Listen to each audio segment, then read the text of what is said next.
Hey, welcome back, Casibang's crew. Is our last video in this unit on disorders. So today we're going to talk about personality disorders. So we talked in the last unit about our personality, how our personality develops, different traits in our personality. So these disorders are things that affect specifically our personalities. So they're characterized by inflexible and enduring behavior patterns that impair social functioning. So it's important that we talk about this enduring behavior patterns because that is what the personality is. It's not one particular event that someone did. This is repeated, long-lasting behavior patterns. Personality disorders usually do not present with any other mental illness. So without anxiety, depression, or any delusions. When we talk about personality disorders and we talk about criminals, okay, having a mental illness does not mean that you are more apt to participate in criminal behavior. However, they have found that a lot of criminals that they've interviewed in prison have personality disorders. Okay. So having a personality disorder doesn't automatically mean that you are going to be a criminal, but your criminal behavior could be because of personality disorder that you are exhibiting. Okay. The first one that we're going to talk about is antisocial personality disorder. Okay. Antisocial is this disorder where the person just lacks feeling for what he's doing. Okay. There's no conscious, there's no thing in his brain telling him, that he's doing the wrong thing. Okay. There's an inability to be able to tell right from wrong. Antisocial personality disorder is, more often diagnosed in men than in women. So there's no conscious for wrongdoing, even to their friends and family. They can be very aggressive. They do not conform to social norms. They don't really have respect for the law or rules. They're very impulsive. They don't really plan ahead. This aggressiveness, irritability and aggressiveness, participating in a lot of physical fights or assaults, disregard for the safety of other people. And the big one, lacking remorse, okay? Being indifferent or rationalizing bad behavior. Okay, so PET scans. So here we have a normal brain. Okay, and then the PET scan of a person who's been convicted of murder in prison. There are a lot of prison studies done on this type of thing. Okay, so you see the difference. Okay, again, not a lot of activation here in the frontal lobes.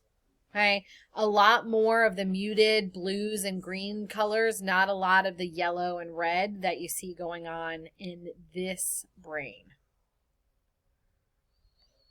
All right, second personality disorder is called borderline personality disorder. This is the person who is so afraid of being alone or of being abandoned.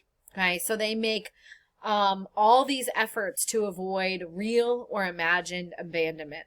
So there's a pattern of very unstable, very intense relationships. Okay. Varying with extremes of idealization and devaluation. Okay, so one extreme of I idol my boyfriend. He's the next god. Okay, to not caring about them at all. Impulsivity in at least two areas that are self-damaging. So, for example, spending, gambling, substance abuse, sexual abuse, reckless driving, binge eating, okay? Something that could be damaging to the person. Reoccurrent suicidal behavior, gestures or threats, self-mutilating behavior, And affective, I remember emotional, instability due to marked reactivity. So intense irritability, intense anxiety, lasting a few hours or maybe a couple days. But it is really all about the relationship.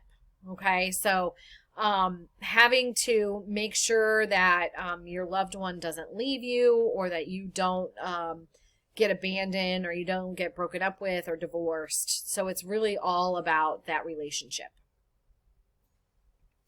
Number 3, narcissistic personality disorder.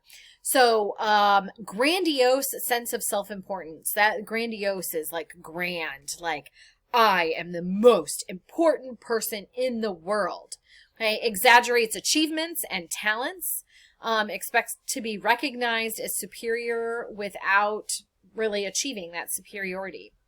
Believes that he or she is special and unique and can be understood only by other special or unique people. It requires excessive admiration. Okay, so might be doing things, social media comes to mind. Might be doing things that requires admiration from, people that you don't even know. Lacks empathy. Okay, empathy is that ability to put yourself in someone else's position and understand what they're feeling. Okay, is unwilling to recognize or identify with the feelings and needs of other people.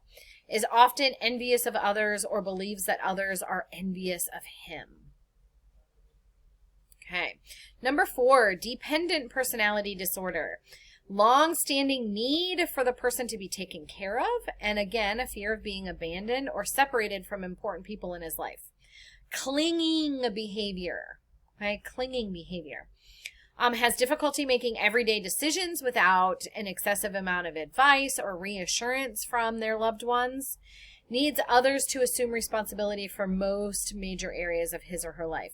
So this is an adult that can't make decisions for themselves, that requires someone else to make those decisions, even small, everyday decisions.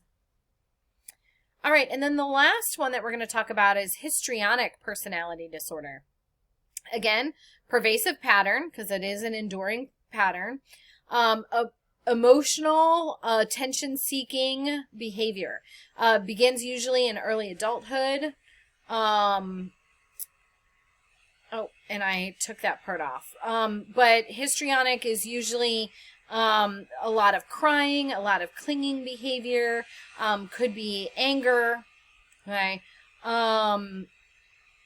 It could be a lot of sort of manic behavior, super happy, laughing, those kind of things. Uncomfortable in situations where he or she is not the center of attention, okay? So this might be the person who is constantly like talking extremely loud so that everyone has to pay attention to them. This could be the person that is crying all the time so that people will ask what's wrong, okay, so that they can get attention in that sense. Okay, that is it for personality disorders. Tomorrow in class, we will have kind of a conversation. You'll read information about mental illness in the justice system. Since I said the personality disorders are the ones that tend to get into more criminal trouble. So we will kind of have a conversation about that in class tomorrow. Make sure you bring your questions. Bye-bye.